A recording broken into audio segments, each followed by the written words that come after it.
오늘 5월 16일 주일 설교는 김 목사님께서 시편 22편의 말씀을 가지고 홀로 버림받은 느낌이 들 때의 기도라는 제목으로 설교를 전하시겠습니다.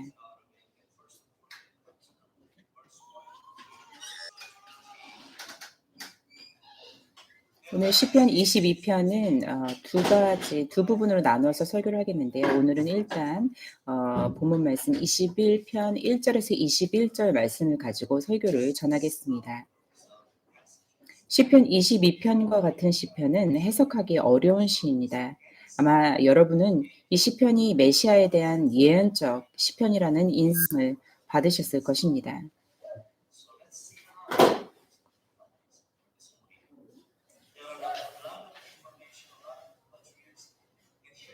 그것은 사실입니다.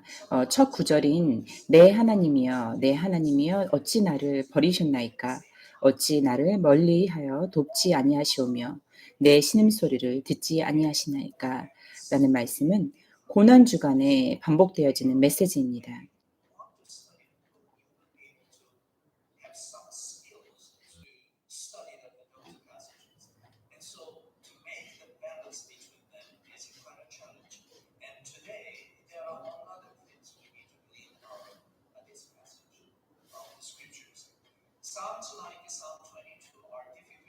이 구절뿐만 아니라 시편 22편 안에는 더 많은 구절들이 메시아의 예언과 관련되어 있으며 오늘 우리는 본 시편의 말씀 속에서 메시아에 대한 구절들을 찾으실 수 있을 것입니다. 이 시편의 구세주에 대한 예언적인 특성들을 인지하기 위해서 우리는 어떻게 시편을 해석해야 할까요? 이러한 질문을 먼저 해야 합니다. 많은 흥미로운 질문들이 꼬리를 물고 일어납니다. 다윗이 묘사하고 있는 것들은 다윗의 어떠한 경험들을 말하고 있는 것인가? 그의 묘사가 그의 개인적인 경험에만 국한되어 있는 것이 아니라 그것을 넘어선 어떠한 것들을 표현하고 있는 것일까? 만약 이것이 메시아에 대한 예언적 시라면 다윗은 자기가 예언하고 있었다는 것을 인지했을까? 이 시편이 오늘날 우리와 같은 신자들에게 어떠한 연관성이 있을까? 만약 이 시가 구세주에 대한 예언적 시라면 그것이 우리에게 개인적으로 적용되어질 수도 있는 것인가? 그렇지 않다면 우리는 이 시편을 구세주에 대한 예언적 시로만 이해하며 우리에게 개인적으로는 적용할 필요가 없는 것일까?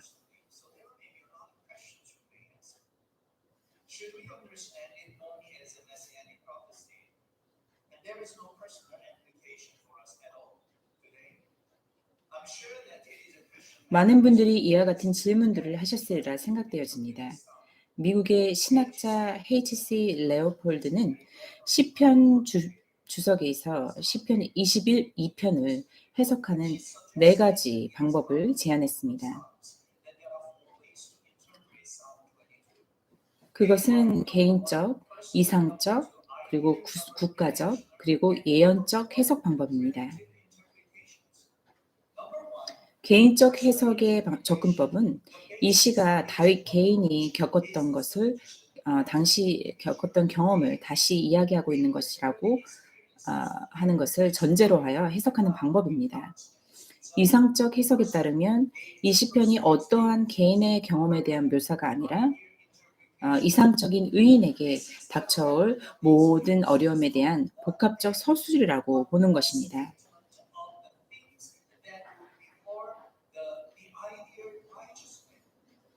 국가적인 해석에서는 이 시편을 이스라엘 민족의 경험에 대한 상세한 묘사라고 보는 것이며 예언적 해석은 시편 전체를 그리스도에 관한 순수한 예언으로 간주하며 시편의 저자가 자신이 예언을 하고 있음을 인식하고 있었음을 전제로 하고 있습니다.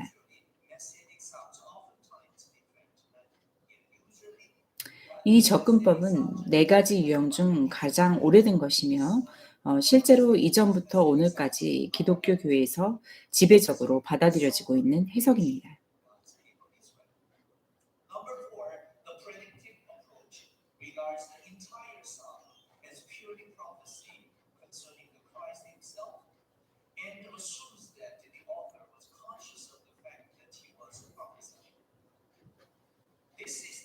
그렇다면 저는 어떤 접근법을 지지해야만 하겠습니까? 저는 처음 것과 마지막 것이 우리의 관심을 끌만하다고 생각되어집니다. 이 시편을 해석하는데 이 두 가지 방법들 모두 각기 다른 장점들을 가지고 있습니다.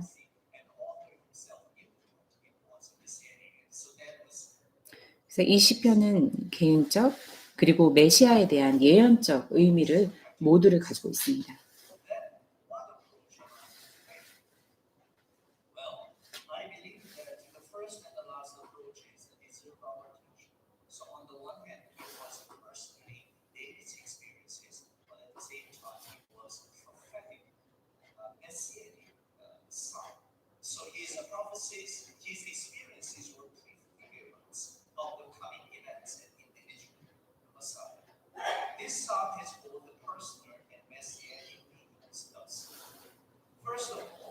먼저 이 시편의 머릿말은 악장을 따라 아일렛 사할, 다윗의 시라고 되어 있습니다. 우리는 아일렛 사할이라는 구절을 이해해야만 하는 문제에 직면하였습니다. 이 구절을 직역하면 새벽의 암사슴입니다. 그래서 ESV 버전에서는 새벽의 암컷 사슴 또는 NIV에서는 아침의 암컷 사슴이라고 칭했습니다. 70인역 봄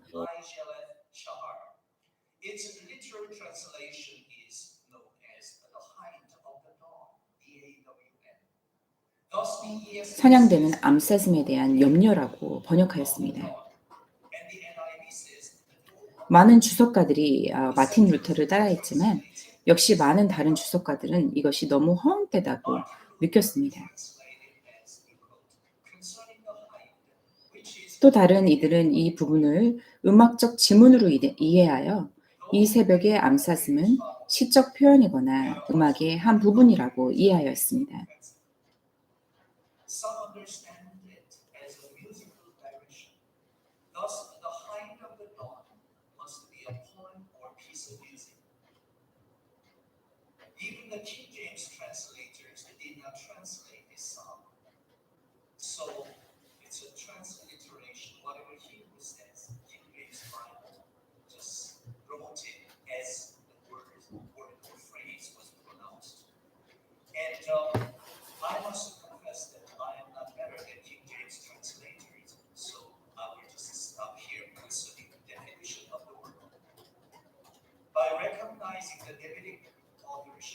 둘째로 이 시편의 저자로 다윗을 인정함으로써 우리는 이 시편의 경험들이 다윗의 삶 속의 것들을 적어 놓은 것이라고 말하지 않을 수 없습니다.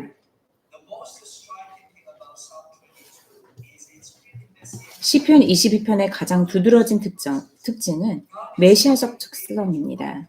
하나님께서는 다윗에게 영감을 주시어 그로 하여금 예수 그리스도의 십자가의 고난의 장면들을 명확하게 미리 보여주는 글을 쓰게 하였습니다. 1절에 그의 당혹스러운 부르짖음, 울부짖음, 나의 하나님이여, 나의 하나님이여는 마가복음 15장 34절의 것이었으며 6절에서 8절의 구경꾼 39절에서 43절에서 볼 수 있었습니다. 16절에 손과 발이 찔렸다 한 것은 요한복음 20장 24절에서 27절에 볼 수 있고 18절에 그분의 옷을 제비 뽑는 것은 요한복음 19장 24절에서 볼 수 있습니다. 히브리서의 저자는 히브리서 2장 12절에 예수님께서 하신 말씀으로 시편 22편 22절의 말씀을 인용함으로써 22편이 메시아의 것임을 분명하게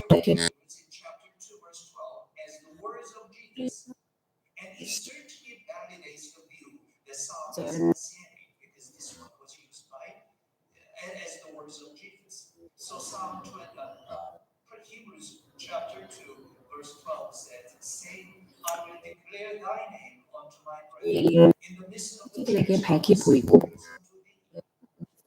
노래로 주를 찬양합니다.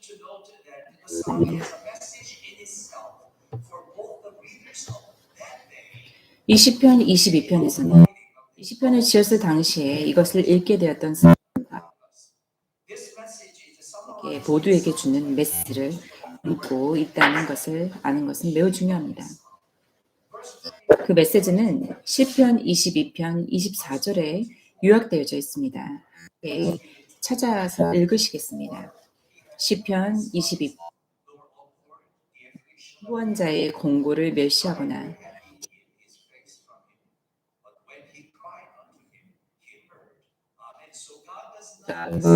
들으셨도다. 아멘.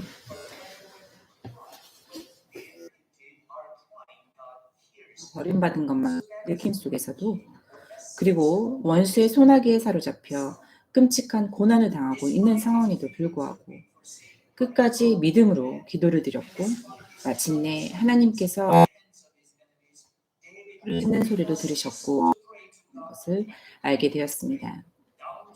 구사주에 대한 예언적 측면으로 본다면 이 시편은 이와 같은 상황 속에서 예수 그리스도께서 믿음의 궁극적인 모범을 보이셨다는 점에서 이 주제를 강조하는 역할을 하고 있습니다. 시편 22편은 다윗이 하나님께 버림받았다고 느꼈을 때의 기도입니다. 저는 우리들 중에 많은 분들이 이 시편이 오늘 우리의 상황에도 적용된다는 것을 찾을 수 있을 것이라 확신합니다.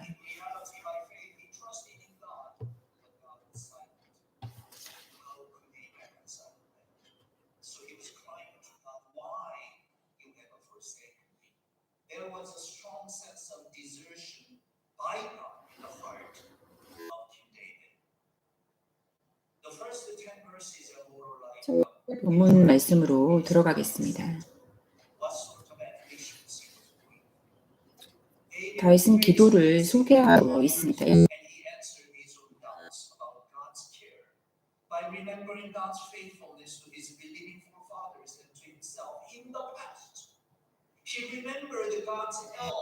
그 자신과 그 믿음의 선조들에게 베풀어 주셨던 하나님의 신실하심을 보면서 그 해답을 찾았습니다. 네.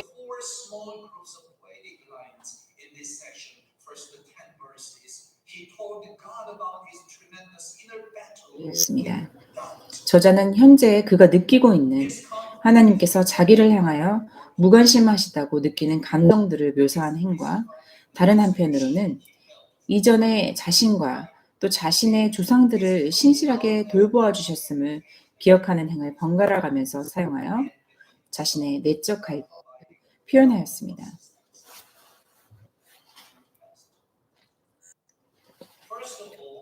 첫 번째로 하나님께서 계속되는 다윗의 도움의 간구에도 불구하고 분명한 응답을 주시지 않으셨던 까닭에 1절과 2절에서 다윗은 하나님께 어찌하여 그를 버리셨냐고 물었습니다.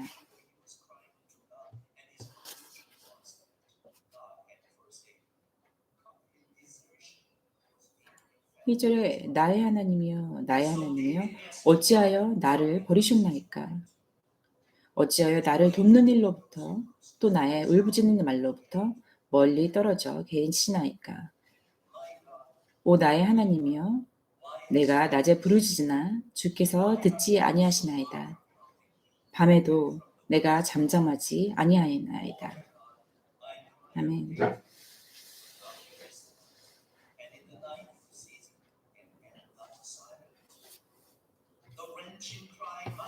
나의 하나님이여 나의 하나님이여 어찌하여 나를 버리셨나이까 라는 비통한 부르짖음은 시편 내에서 다른 시들과 비교해서도 가장 눈에 띄는 시작 부분 중 하나입니다. 다윗의 감정적 고통은 나의 하나님이여 라고 반복적으로 두 번 부른 장면에서 증폭되어지며 또 처음 두 구절 안에서 소유격 인칭 대명사 나의라는 단어가 3번이나 반복적으로 사용된 것은 다윗이 절망 앞에서 마지막 희망으로 하나님과의 관계에 의지하고 있었다는 것을 강조하고 있습니다. 이 소망이 바로 그가 10절에서 다시 찾은 소망이었습니다.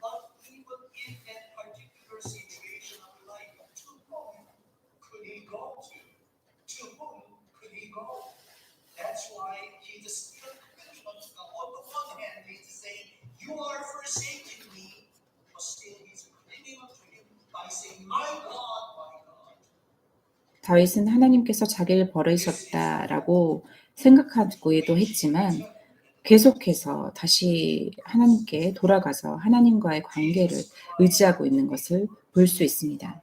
예수님께서는 십자가 위에서 돌아가시기 전에 이렇게 부르짖으셨습니다. 그분은 12살에 이미 성경에 대한 해박한 지식을 가지고 계셨기에 이 시편도 역시 여러 번 읽으셨음에 틀림이 없습니다. 십자가에 매달리신 예수님께서 시편 22편 1절의 말씀을 인용하시며 자신의 고통을 표현하셨고 그것으로 인해 시편의 예언과 자신 사이에 예언적 연관성을 드러내셨다고 추론하는 것이 타당해 보입니다. 1절의 후반부에는 멀리라는 핵심 단어가 처음으로 등장합니다. 멀리라는 단어는 11절 나를 멀리하지 마옵소서 고난이 가까이 있으나 도울 자가 없나이다 와 19절에서의 도움을 갈구하는 마지막 간구에서도 사용되었습니다. 핵심 단어 또는 핵심 구의 반복은 시편에서 종종 중요한 주제를 강조하기 위해 사용됩니다. 이 시편 22편 안에서 하나님으로부터 멀어졌다라는 개념은 죽음의 위협에 직면했던 다윗의 완전한 외로움과 무력함을 잘 표현하여 줍니다.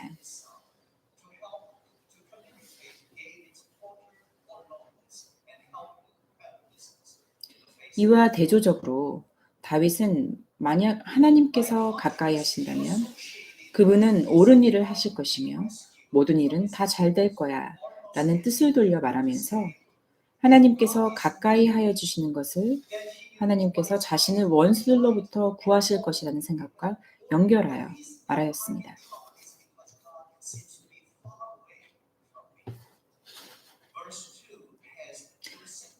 2절은 두 개의 시간을 나타내는 전치사구인 낮에도와 밤에도가 병렬 구조로 나란히 나타나고 있으므로 해서 끊임없이 줄곧 계속해서 라는 것을 의미하고 있습니다. 이것은 다윗이 경험하고 있는 절망의 깊이를 분명하게 보여줍니다.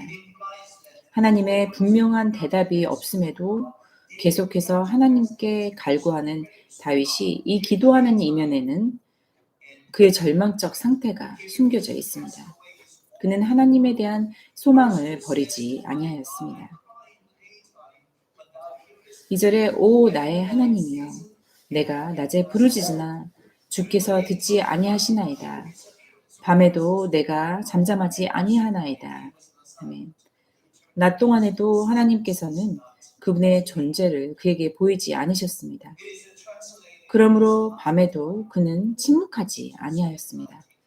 이 말은 쉼을 얻을 수 없었다라는 말입니다. 그는 그의 간구에 대한 하나님의 응답을 받을 때까지 밤까지도 그는 근심을 떨칠 수가 없었습니다. 다윗은 하나님께서 들어주실 때까지 울 수밖에 없었습니다. 다윗은 하나님은 거룩하시며 그분을 신뢰하였던 다윗의 조상들의 믿음을 저버리지 아니하셨음을 인정하였습니다. 3절에서 5절을 다 함께 보시겠습니다.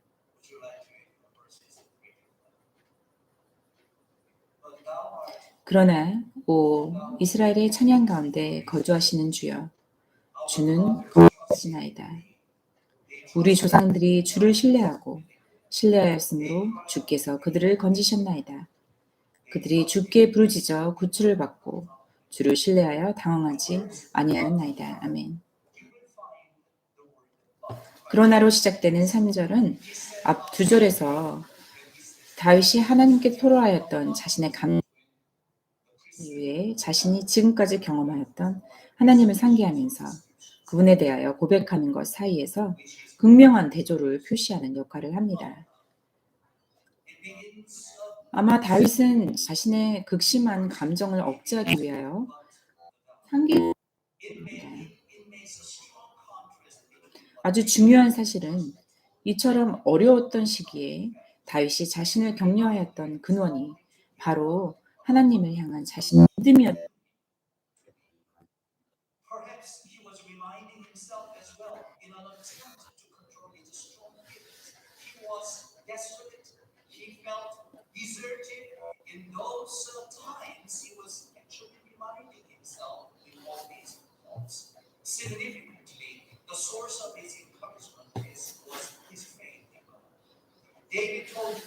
다윗은 하나님께서 거룩하시다는 고백을 하였는데 분리하다, 구별하다입니다. 거룩하신 하나님께서는 그와 맺은 자신의 언약을 반드시 지키시는 분이십니다.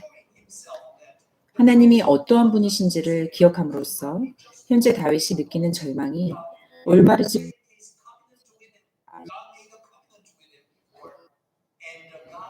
그 이유는 하나님께서 갑자기 그를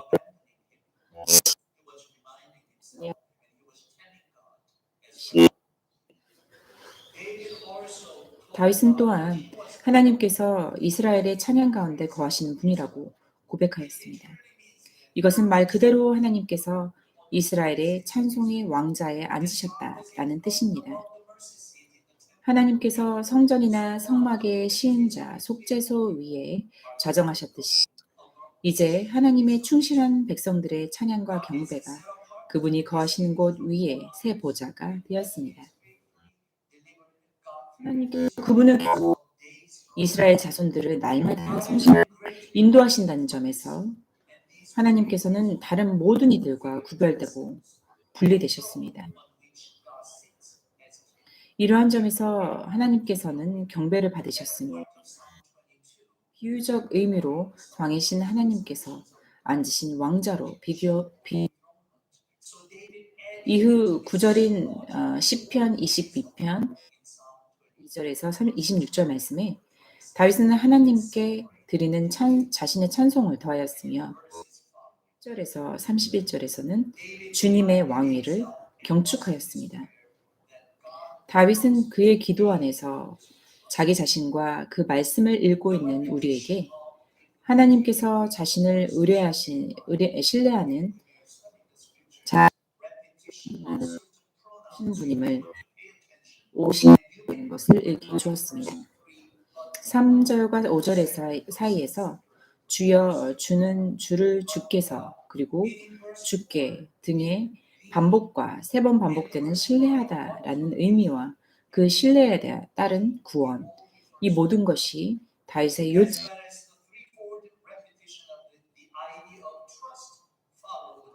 요지였습니다.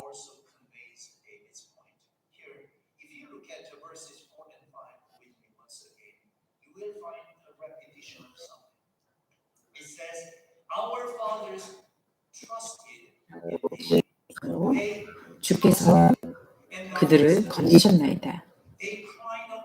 그들이 주께 부르짖어 구출을 받고 주를 신뢰하여 당황하지 아니하였나이다. 아멘. 다윗은 주를 신뢰하는 자들은 수치를 당황하게 되지 않을 것이라고 확신하였습니다. 당황하다라는 단어는 수치를 당하다 또는 실망하게 되다라는 뜻을 가집니다. 다윗은 현재 자신의 명백한 믿음의 패배 앞에서 하나님을 신뢰하는 것을 조롱당하면서 느꼈던 수치와 그의 조상들의 믿음의 승리를 대조하였습니다. 그의 현재 당하는 수치는 이어지는 다음 구절들에서 묘사되어져 있습니다.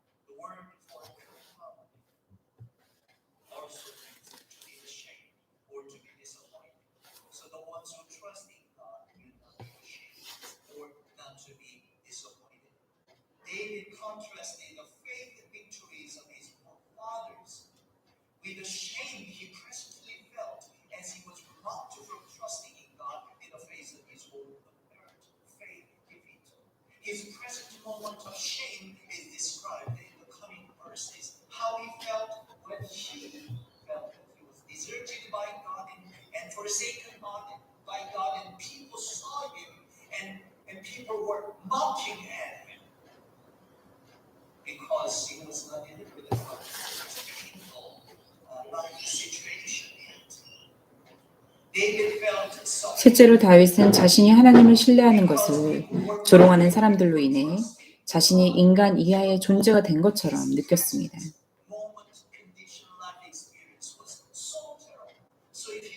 6절에서 8절을 보시겠습니다. 함께 읽으시겠습니다. 그러나 나는 벌레요, 사람이 아니오니 사람들의 비방거리요, 백성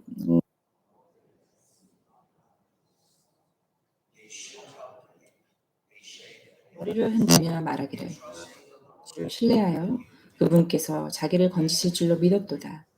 그분께서 그를 기뻐하셨으니 그를 건지시리로다 하나이다. 아멘. 또 다른 대조적 강조 표현이 그러나 나는 이 쓰이며 하나님께 버림받은 것 같은 다윗의 느낌을 소개하고 있습니다.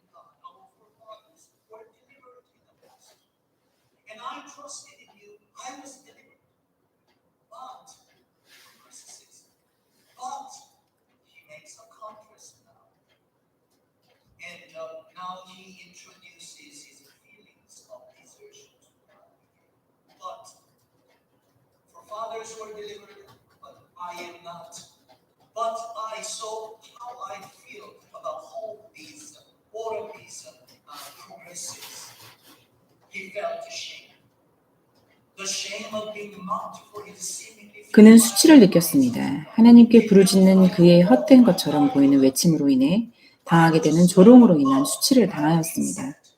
그는 자신이 벌레와 같다고 느끼며 그의 조상들과 같은 부류에 속하지 않는 인간 이하의 존재처럼 느껴졌습니다. 그는 하나님으로부터 외면당하고 있다는 느낌 외에도 사람들에게도 거부당하였습니다. 그는 비방거리였고 멸시거리였습니다. He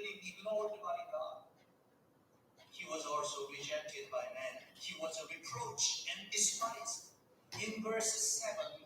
7절에서 다윗은 조롱의 모습을 그렸습니다. 나를 보는 모든 자들이 나를 비웃으며 입술을 내밀고 그리고 머리를 흔들며 말하기를 나를 비웃으며 라는 단어는 조롱하다라는 의미.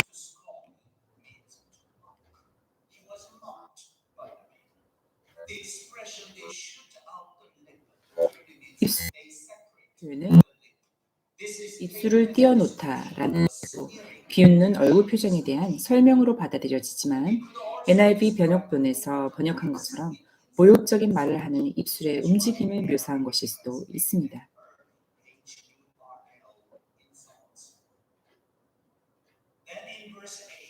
그리고 8절에서 다윗은 그들이 한 말을 하나님께 구체적으로 말하였습니다. 8절의 전반부에서는 그가 주를 신뢰하여 그분께서 자기를 건지실 줄로 믿었도다 라고 하고 있습니다. 명령적으로 명령을 나타냅니다.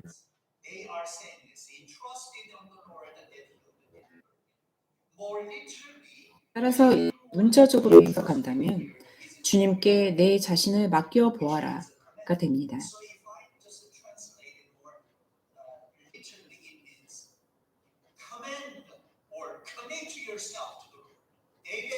이런 식의 말은 환난을 당하고 있는 신자들에게 불신자들이 하는 큰 상처를 주는 가혹한 말일 것입니다.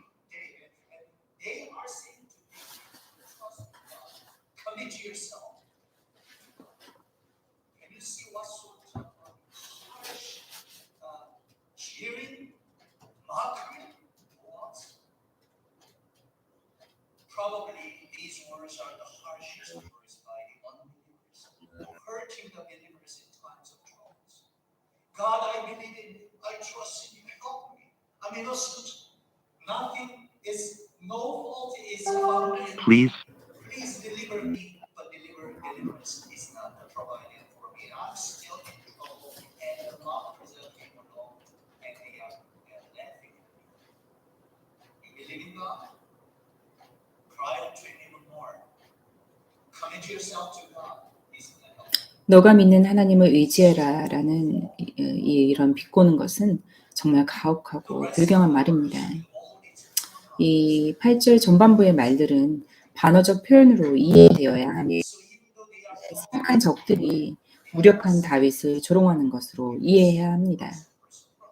그들은 다윗의 믿음을 조롱거리로 만들고 있었습니다. 8절의 나머지 구절의 대명사는 다윗을 가리키는 너 혹은 당신 3인칭 대명사인 그가 사용되었습니다. It's a cynical way to make a comment about 한 것으로 볼 수 있습니다. 그분께서 그를 기뻐하셨으니 라는 말에서 우리는 조롱하는 자들이 다윗이 하나님과 친밀하고 긍정적인 관계를 맺고 있다는 주장을 하였다는 것을 알고 있었음을 의미합니다. because he believes in God, he will lies in him, and therefore he is going to be delivered. From the New Testament perspective, 신약 성서로부터 우리는 다윗이 묘사한 것과 예수님께서 겪으셨던 일들이 아주 흡사하다는 것을 알 수 있습니다. this claim 하나님과의 특별한 관계에 대한 예수님의 주장은 십자가 발치에서 서 있었던 조롱하는 자들에게 비웃음거리가 되었습니다. 마태복음 27장 43절 말씀을 보겠습니다. 그가 하나님을 신뢰하니 그분께서 그를 원하시면 이제 그를 건져내실 것이라. 그가 말하기를 내 하나님 he will have 하며 David pointed out to God. 9절에서 10절을 통해 다윗은 하나님께서 자신이 태어날 때부터 자신의 하나님이 되셨다고 말했습니다. So 본문 말씀 9절에서 10절 보겠습니다. harshly treated. He was maltreated. Here, verse 9 begins with another word, but 오직 주께서 나를 모태에서 나오게 하시고 내 어머니의 젖을 먹을 때 의지하게 하셨나이다. 내가 날 때부터 주께 맡긴 바 되었고 모태에서 나올 때부터 주는 하나님이 되셨나이다. 아멘. 오직 주께서, 그러나 주께서라는 말은 앞에서 우리가 보았던 내용과는 반대되는 감정과 단호함을 동시에 표현하며 다윗은 조롱하는 사람들의 질문에 대해 그가 하나님과 친밀한 관계를 항상 유지하고 있다고 말하며 반박한 것입니다. 여기서 하나님과의 친밀한 관계가 굉장히 오래되었음을 출생을 연상시키는 단어 모태에서 어머니의 젖을 먹을 때, 날 때부터, 모태에서 나올 때부터를 4번이나 사용하면서 강조하였습니다. everything was good. And here, David pointed out to God that he had been his God since birth. 다시 한번 말하겠습니다. 여기에서 하나님과의 친밀한 관계가 굉장히 오래되었음을 출생을 연상시키는 단어 모태에서 어머니의 젖을 먹을 때, 날 때부터, 모태에서 나올 때부터를 4번이나 사용하면서 강조하였습니다. Always had the closest possible relationship to God. The idea that this relationship was of the longest possible standing is really strongly emphasized by the fourfold repetition of the birth images in these verses. So here you can find 4 expressions like out of the womb, upon my mother's breasts, from the womb, and from my mother's belly. So God knew me even when I was in mother's womb. I had never 다윗은 언제나 하나님과 친밀한 관계를 가지고 있었다고 말하고 있는 것입니다. the relationship of a believer to God has roots. 하나님과 믿는 사람과의 관계는 출생 이전부터 시작됩니다. 다윗은 시편 139편 13절에 이렇게 기록하였습니다. 주께서 내 내장을 지으시며 나의 모태에서 나를 만드셨나이다. 아멘. Discouragement as if he was forsaken by God, felt he was thrown away, and also by man he was mocked and his faith was as if nothing. But he said there was no time. I had nothing. No 그는 자신이 버림받았다는 느낌이 들었고 그것들로 인해 사람들로 인해서 조롱을 받고 있었지만 여전히 이것은 내가 아니라 하나님께서 관계를 주관하셨고 출생 이전부터 계속해서 그렇게 하시지 않은 적이 없다고 고백하고 있는 것입니다. 바울은 에베소서 1장에서 이렇게 말하였습니다. 4절에 곧 창세전 그리스도 안에서 우리를 택하사, 이어서 5절에 우리를 예정하사 예수 그리스도로 말미암아 자기의 아들들이 되게 하셨으니. 아멘. 하나님께서는 믿는 이들을 이후에 멸하시려고 양자 삼으시고 태 가운데 지으신 것이 아닙니다. 성도의 견인이라는 교리는 이러한 가르침에 비롯됩니다. 하나님께서는 절대로 우리를 버리지 않으십니다. 신실한 하나님께서 시작하신 관계는 그분의 성품과 같이 영원하며 변함이 없습니다.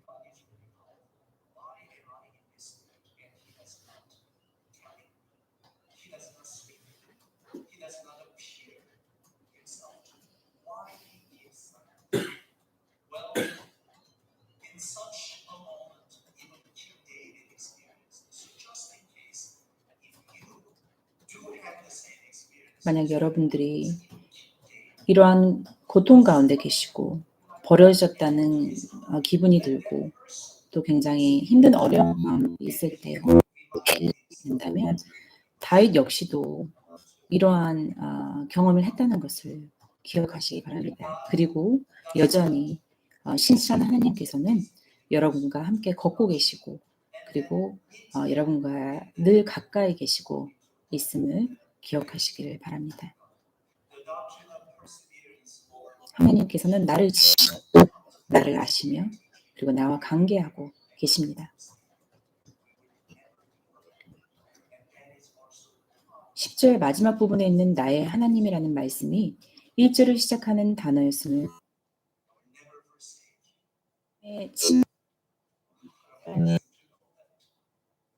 We must not overlook that my God at the end of verse 10 points back to the opening words of verse 1.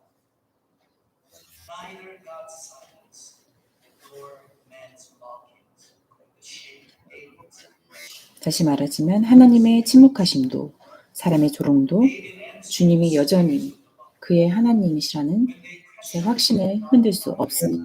He said that God personally took him from the womb and caused him to rest on his mother's breasts. When they laughed as they told him 자신을 모태에서 나오게 하시고 어머니의 젖을 먹고 의지할 수 있도록 하셨다라고 응답했습니다. 그것이 하나님께 너 자신을 맡기고 신뢰하라고 비유했습니다. 다윗은 내가 부터 저는 다윗의 인생을 계속해서 지켜보고 계신다는 겁니다.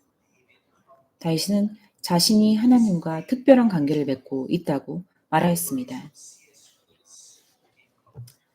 다윗은 어려운 상황에도 불구하고 하나님께 매달려 의 말처럼 처절한 비의 상태와 침묵하고 계시는 하나님을 향해서 조차도 가능한 것인가 하는 것을 단순한 말로 설명한다면 그분이 하나님이시기 때문에 가능한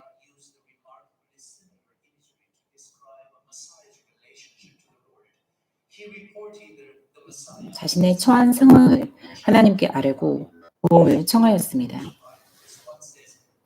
이사야 여호와의 하나님과 만큼 비슷한 이미지로 묘사하였는데요. 그는 이사야서 49장 1절과 5절에서 메시아를 이렇게 기록하였습니다. 성들아 내가 들으라. 먼 곳 백성들아 귀를 기울이라. 여호와께서 나를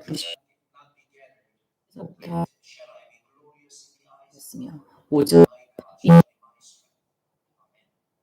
태에서부터 나를 그의 종으로 지으신 이시오. 그에게로 돌아오게 그에게로 모이는 도다. 으로 내가 여호와 보시기에 영원하게 되었으며 나의 힘이 되셨도다. 아멘. 이제 두 번째 본문 말씀을 보겠습니다. 다윗은 응답받을 때까지 시련 가운데서 자신을 건져달라고 하나님께 간구했습니다. 이 기도는 세 부분으로 구성되어 있는데 자신의 기도 제목 소개와 탄 그게 포함되어 있습니다. 첫 번째와 세 번째에 나오는 기도의 자신의 고통을 묘사한 식의 내용이 담겨 있습니다.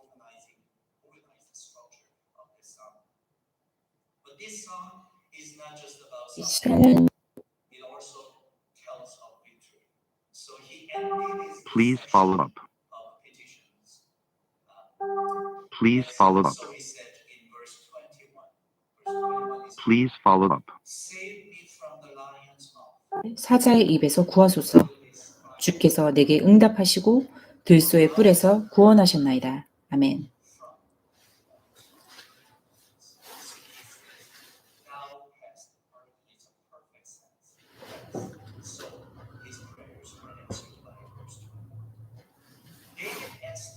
먼저 다윗은 하나님께 가까이 해달라고 간구했습니다.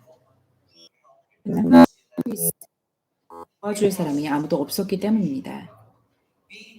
그것은 다윗이 하나님께 청하는 첫 번째 기도였습니다. 나를 멀리하지 마옵소서. 환난이 가까우나 도울 자 없나이다. 11절 말씀입니다. 다윗은 하나님께 너무 멀리하지 말아달라고 간구하였습니다. 다윗이 하게 된 이유는 하나는 환난이 가까이 와 있기 때문이고 또 다른 하나는 그에게는 도움이 없었기 때문입니다. 1절에서 언급되었던 질문이 기도 제목이 되었고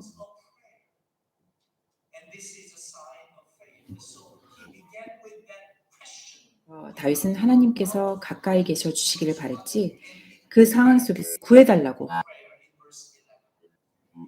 그가 두려워한 것은 지금 현재의 상황이 아니라 하나님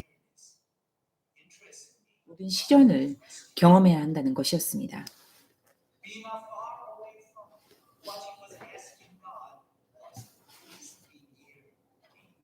그는 하나님께 가까이 계셔 달라고 멀리 가지 마시라고 계속해서 간구했습니다.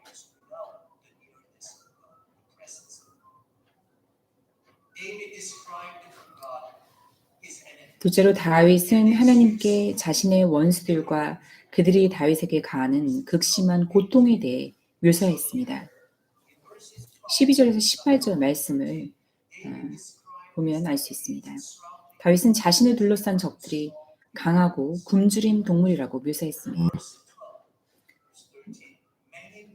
많은 황소가 나를 에워싸며 바산의 힘센 소들이 나를 둘러쌌으며 내게 그 입을 벌림이 찢으며 부르짖는 사자 같으니. 아멘. 이 황소들은 강한 동물을 기르기에 적합한 비옥한 목초지로 유명한 요르단의 한 지역의 바산에서 왔습니다. 아모스 4장 1절을 보면 이것에 대한 내용이 좀 더 자세히 나와 있습니다. 다윗은 그들의 숫자가 많았고 그를 에워쌌기에 압도당했으며 그가 취약한 위치에 놓여져 있다고 말했습니다. 그들은 공격할 준비가 되어 있었습니다. 굶주린 사자처럼 그들은 입을 크게 벌리고 부르짖었습니다. 다윗은 자신의 육체적 고통에 대해 14절과 15절에 이렇게 묘사했습니다. 함께 14절과 15절을 읽어보시겠습니다. 14절 나는 물같이 쏟아졌으며 내 모든 뼈는 어그러졌으며 내 마음은 밀랍 같아서 내 속에서 녹았으며 15절 내 힘이 말라 질그릇 조각 같고 내 혀가 입천장에 붙었나이다. 주께서도 나를 죽음의 진토 속에 두셨나이다. 아멘.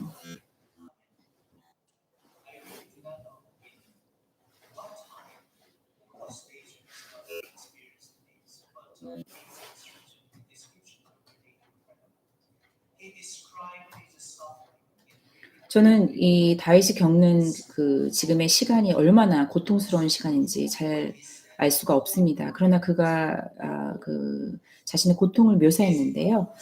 다윗은 자신의 고통에 대해 모든 통제력을 상실했다고 눈앞에 그림이라도 그려주는 것과 같은 언어를 사용하여 묘사해 주었습니다.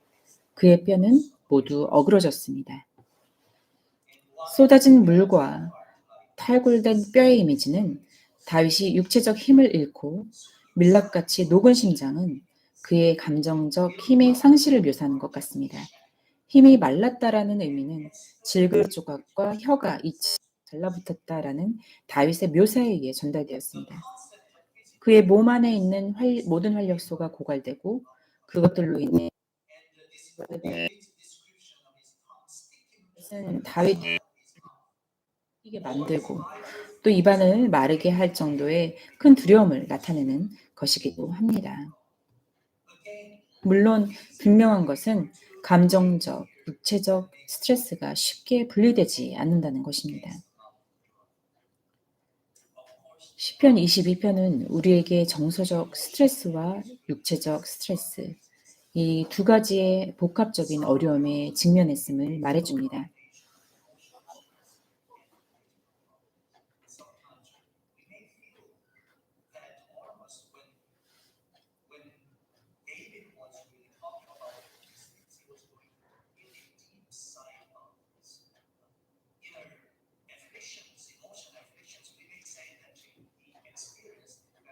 시편 22편에서 이렇게 묘사하고 있는 다윗의 모습을 보면 그가 정말 내적으로 엄청난 그 갈등과 고난과 고통을 겪고 있는 것임을 볼 수 있습니다.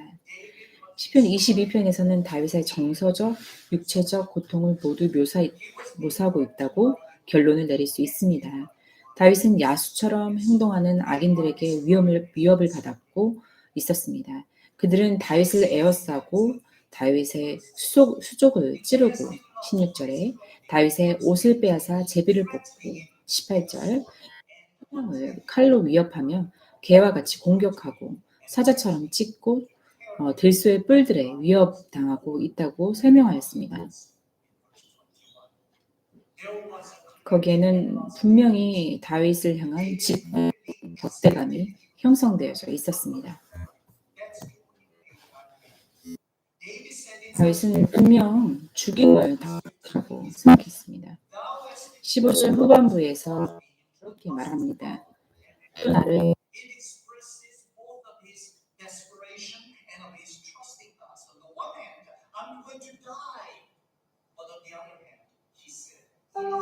Please follow up.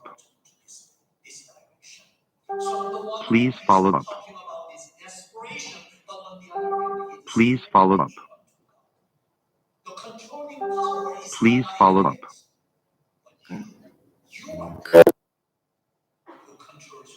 지배하는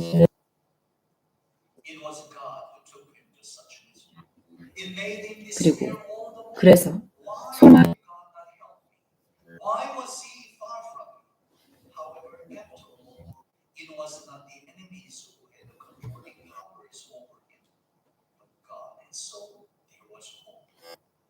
David further described his helplessness as he was mistreated by his enemies. 자세히 묘사했습니다. 16절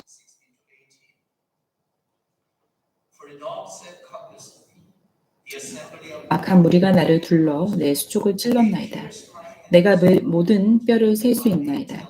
그들이 나를 주목하여 보고 내 겉옷을 나누며 속옷을 제비푸나이다.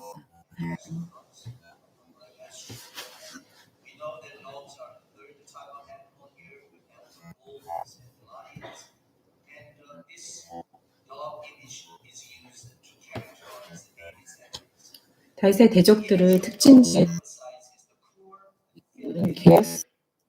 개들의 입술, 동작이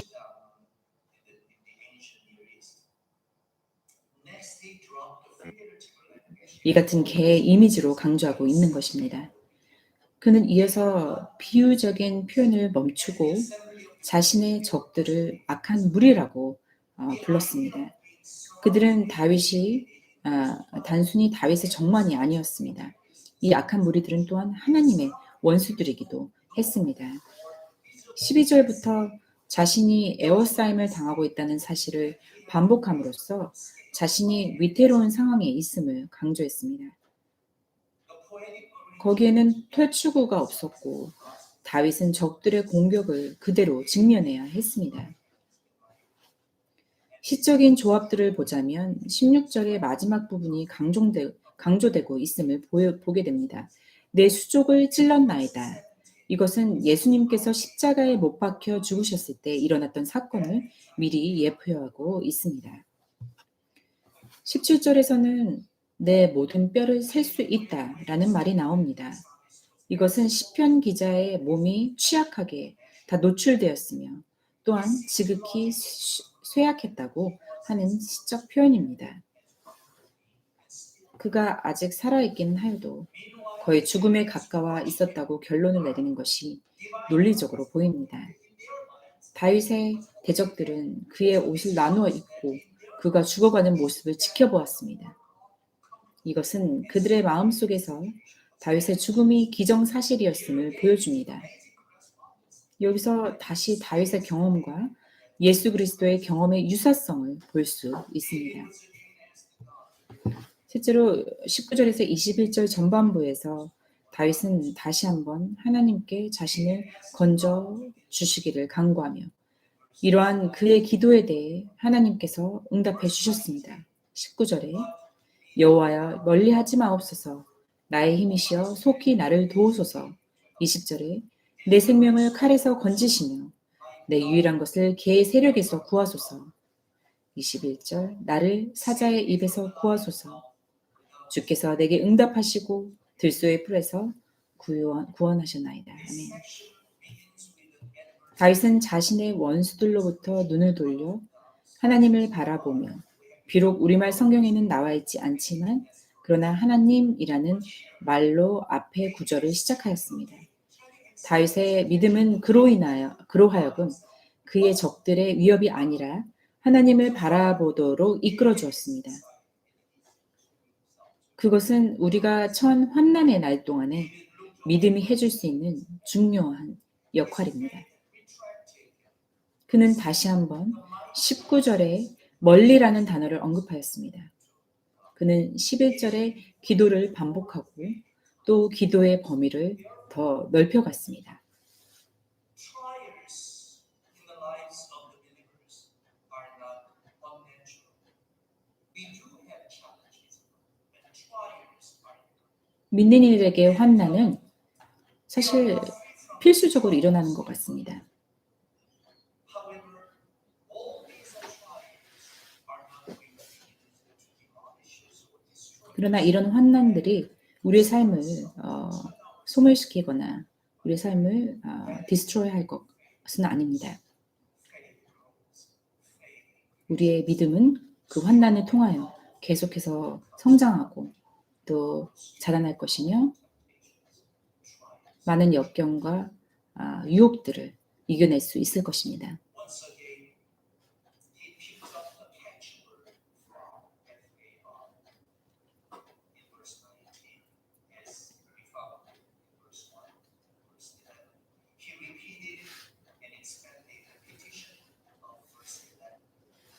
Having described 자신의 무력함과 완전한 힘의 상실을 묘사하고 난 후 지금 다윗은 자신을 도와달라고 간구하며 자신의 힘이 되시는 하나님을 찾고 있습니다. 죽음의 문턱에서 그는 하나님께 자신을 건져달라고 간구했습니다.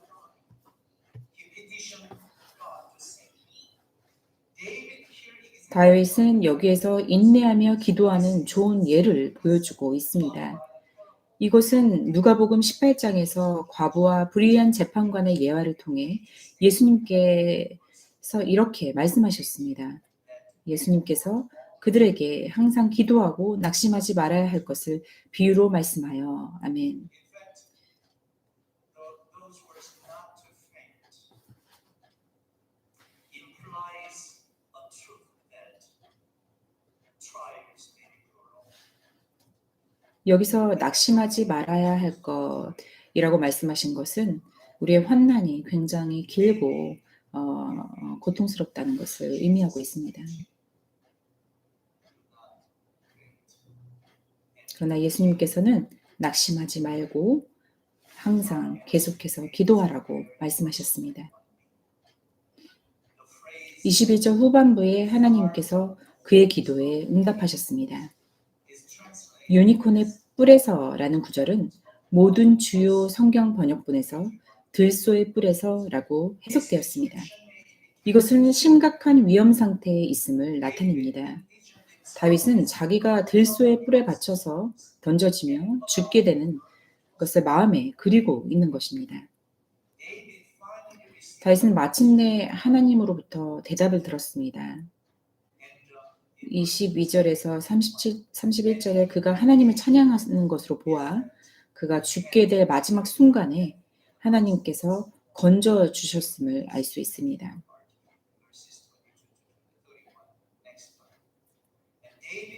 다윗은 21절 후반부에 주께서 내게 응답하시고 라며 완전 시제를 사용했습니다. 다윗은 하나님께 버림받았다라는 마음으로 시편을 시작하였으나 이제 자신을 하나님께서 건져주셨다라고 고백합니다. 결론을 맺겠습니다. 이 시편 22편을 읽는 동안 저는 숨이 가빠졌습니다. 다윗이 마치 100m 경주를 하듯 마라톤 풀코스를 달리고 있는 주자와 같다고 느꼈기 때문입니다. 우리는 이 시편 안에서 여러 가지 영적인 아이러니함들을 발견했습니다. 하나님의 충실한 종인 다윗은 하나님께 멀리 가지 말아달라고 부르짖는 가운데 다윗의 원수들은 그를 하나님을 의지해 보라고 조롱하였습니다. 원수들이 사방에서 다윗을 향해 오고 있는 가운데 다윗은 그 어떤 도움도 찾지 못하였고 그들은 주님께서 그를 구원해 주실 것이라며 비웃었습니다. 그때 다윗이 가진 유일한 무기나 방어 능력은 바로 기도하는 것 뿐이었고 그가 찾을 수 있는 유일한 힘은 주님을 향한 소망과 믿음뿐이었습니다. 다윗은 낙담하였고 하나님의 길을 이해할 수 없었습니다. 밤낮으로 부르짖고 밤마다 괴로움으로 가득 찼으나 하나님은 그 어느 곳에서도 찾을 수 없었습니다.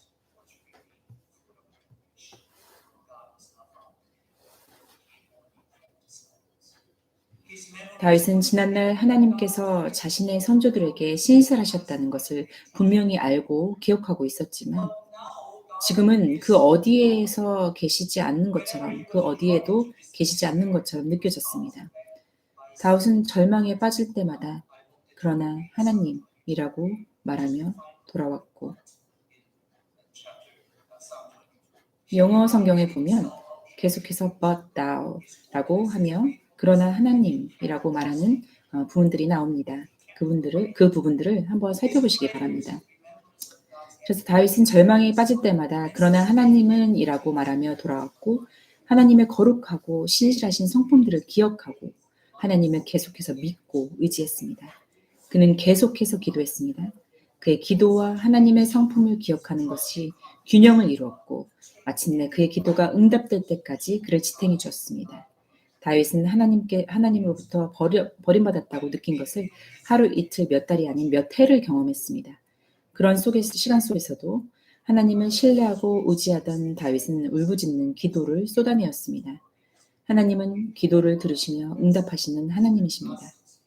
여러분은 버려졌다고 느끼셨을 때 무엇을 하십니까? 다윗을 배우시기 바랍니다. 하나님을 믿고 신뢰하세요. 하나님의 성품을 기억하고 그분께 계속해서 기도하시는 여러분이 되시기를 바랍니다.